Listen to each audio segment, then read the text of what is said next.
తెలుగు రాష్ట్రాల్లో కల్కి మానియా మొదలైంది. ప్రపంచవ్యాప్తంగా కల్కి మూవీ గ్రాండ్ గా రిలీజ్ అయింది. దాదాపు 10,000 థియేటర్స్ లో రిలీజ్ అయింది. దీంతో థియేటర్ల దగ్గర కోలాహలం నెలకొంది.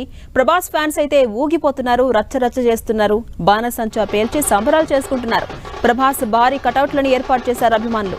థియేటర్స్ కు ప్రభాస్ అభిమానులు భారీగా వచ్చారు. పలు చోట్ల బెనిఫిట్ షోలు కూడా నడిచాయి. తెల్లవారుజాము నుంచే అభిమానులు భారీగా తరలివచ్చారు.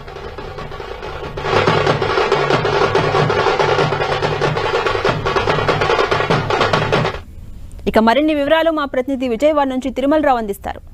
ప్రభాస్ కల్కి సినిమా బెనిఫిట్ షో ముగిసింది. కొంతమంది అభిమానులు బయటకు వస్తారు. వాళ్ళని అడిగి తెలుసుకున్న సినిమా ఎలా ఉంది, ఫైట్స్ ఎలా ఉండే, పాటలు ఎలా ఉన్నాయి అడిగి తెలుసుకునే ప్రయత్నం చేద్దాం. సార్ చెప్పండి సార్, సినిమా ఎలా ఉంది సార్? సినిమా బాగుందండి. సెకండ్ హాఫ్ మాత్రం చాలా అల్టిమేట్ గా తీశాడు. పార్ట్ 2 కూడా చాలా బ్రహ్మాండంగా ఉంటుందని మేమందరం ఆశిస్తున్నాం. సినిమా అయితే చూడొచ్చు, చాలా బాగుంది. దాంట్లో స్టంట్స్ ఎలా ఉండే, ఎలా అనిపించింది? హెవీ గ్రాఫిక్స్, స్టంట్స్ అయితే చాలా సూపర్ గా ఉన్నాయి. అది మాత్రం చూడొచ్చు. మీకు ఎలా అనిపించింది సార్ సినిమా చూస్తున్నాం సమయం? ప్రభాస్ అంటే ఒక వైబ్రేషన్ చూస్తున్నా చెప్పి ఎలా? పాతకాలం నాటి పిల్లలకి మళ్ళీ చరిత్ర చూపించాలని చెప్పి ఈ సినిమా తీయడం అనేది చాలా గ్రేట్ గా అనిపించింది. అది చాలా బాగుంది. సాంగ్స్ డిఫరెంట్ గా ఉన్నాయి అంటున్నారు. సాంగ్స్ ఎలా ఉన్నాయి సార్?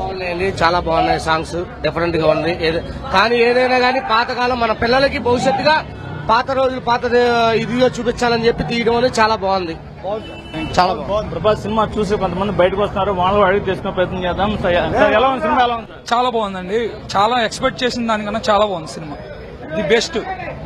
సార్ చెప్పండి సార్, ఎలా ఉంది సినిమా? ఎలా ఉందండి? అసలు అందరు ఫ్యామిలీతో వచ్చినట్టుంటారు, మీకు ఎలా అనిపిస్తుంది? చాలా బాగుందండి సినిమా. చాలా టేకింగ్ బాగుంది, డైరెక్షన్ బాగుంది. చాలా super super super super cinema. చాలా బాగుంది. అయితే ప్రభాస్ సినిమా చూసి అందరూ సూపర్, చాలా అద్భుతంగా ఉంది. ఎప్పుడు లేని విధంగా టేకింగ్ చూశారని చెప్పేసి, టేకింగ్ చేశారని చెప్పేసి అభిమానులు చెప్తున్నారు. ఏదేమైనప్పటికీ ప్రభాస్ సినిమా అయితే రికార్డ్ సృష్టిస్తుంది. ఒక పురాణ గాథ, ఒక ఆధ్యాత్మిక గాథ, అదేవిధంగా ఫైట్స్, సాంగ్స్ కూడా చాలా అద్భుతంగా తీశాడు. ఇలాంటి సినిమా మళ్ళీ రాదు అని చెప్పేసి ప్రభాస్ అభిమానులు అయితే చెప్పడం జరుగుతుంది. ఇది కొన్ని పరిస్థితి. తిరుమల టీవీ, విజయవాడ.